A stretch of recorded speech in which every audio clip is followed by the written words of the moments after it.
សួស្តីពុកម៉ែបងប្អូនទាំងអស់គ្នារបៀបនេះបានឆ្លងចូលតកូនកោតត្រៃជាមួយផលិត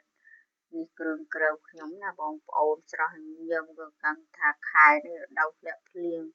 តកួនអីស្លឹកអំពិលអីលាស់ខ្ចីណាស់បងប្អូនអើយនេះរបស់ខ្លួនឯងតែទិញកូនផលិតគេហើយនឹងកូនត្រីចង្វានេះមកពីរោងចក្រអស់ត្រីចង្វា5000ហើយនឹងផលិត1500អស់តែ6500ឆ្លបានមួយឆ្នាំណាបងប្អូនហូបមកល្ងាចអស់ព្រលឹមឡើងកម្ដៅយើងទៅធ្វើការទៀតណាចង់ថាយើងរបស់សល់កម្ដៅយើងថាវាហូបរបស់សល់មិនសូវល្អដែរតែចង់ថាយើងកម្ដៅទុកហូបទៅចេះតែហូបណាបងប្អូនយើងនៅស្រុកស្រែជនបទបើថាយើងសល់ចាក់ចោលគឺស្ដាយបងប្អូនឥឡូវម្ហូបអាហារគ្រឿងក្រៅអីវារៀងថ្លៃណាបងប្អូនមិនដូចសម័យមុនយើងដើរចាប់ត្រីចាំកែបឯណាបានទេអញ្ចឹងយើងត្រូវឥឡូវមួយរយៈនឹងរបស់របរបន្លែអីគ្រឿងក្រៅគឺថ្លៃណាស់បងប្អូនឥឡូវយើងដាំទឹកជ្រក់ប្រហុកដាក់ស្ករប៊ីចេងអំបិលអីហើយណាបងប្អូនចាំតែបងប្អូនខ្លះស្រូបម្ជូរអត់ដាក់ស្ករសតែទម្លាប់គ្រួសារខ្ញុំធ្វើអីក៏ដាក់ស្ករសដែរគឺចូលចិត្តហើយខ្ទឹមខ្ញុំប្រើខ្ទឹមដើម្បីថាឲ្យវាធុំក្លិនជាតិខ្ទឹមអ្នកខ្លះខ្ទឹមក៏អត់ដាក់ដែរណាបងប្អូនស្រោមជូរធម្មតាបងប្អូនសាកដាក់ខ្ទឹមមើលធុំក្លិនឈ្ងុយឆ្ងាញ់ណាឥឡូវតែត្រីឆ្អិននេះដាក់តកួនចូលយើងដាក់តកួនមុនផលិត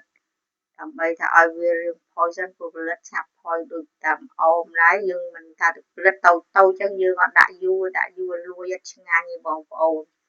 ឥឡូវថាយើងដាក់តកួនមុនសិនឥឡូវហើយយើងគ្របទុកវាណាបងប្អូនចង់ថាយើងខែនេះធ្លាក់ភ្លៀងគឺបន្លែធម្មជាតិយើងល្អណាស់បងប្អូនអើយខ្ចីវក់យើងនៅស្រុកស្រែជនបទជាកែច្នៃដើម្បីកាត់បន្ថយការចំណាយណាប្រាក់ខែរោងចក្រតិចតួចបងប្អូនមិនមែនថាហូបឆ្ងាញ់រហូតទេយើងស្លម្ជូរយ៉ាងថាស្លនេះធម្មតាតែឆ្ងាញ់បើបានតែអ្នកចេះហូបទេសទៀតញីទេហឹរនេះជូរហឹរហើយដាក់ឆ្អុយប្រហុកតិចគឺដឹងឲ្យជាតិតែម្ដងនេះបងប្អូនមើលទៅពណ៌មិនសូវនងទេណាបងប្អូនដឹងមិនខ្ញុំភ្លេចចង់ថាយើងផលិតហ្នឹងវារៀងជាប់ខ្មៅយើងគាត់ថាកុំឲ្យខ្មៅយើងដាក់ជូរមុនផលិតទេណាតែខ្ញុំភ្លេចញ៉ាប់ពេកឥឡូវថាដាក់ផលិតហើយបានឡូវមើលពណ៌ខ្មៅដល់បងប្អូនមើលទៅអត់នងតែដឹងតែឆ្ងាញ់បងប្អូនហើយបងប្អូនកុំភ្លេចភ្លក់មើលថាស្លអីដល់យើងវាថាអ្នកជំនាញ100%យើងត្រូវភ្លក់មើលថាល្មមមិនល្មមអញ្ចឹងណាឥឡូវឆ្អិនហើយដួសយកមកហូបបងប្អូនមើលទំនងជាតិណាវីដេអូខ្ញុំមានប៉ុណ្ណឹងជួយមើលផងណាអរគុណ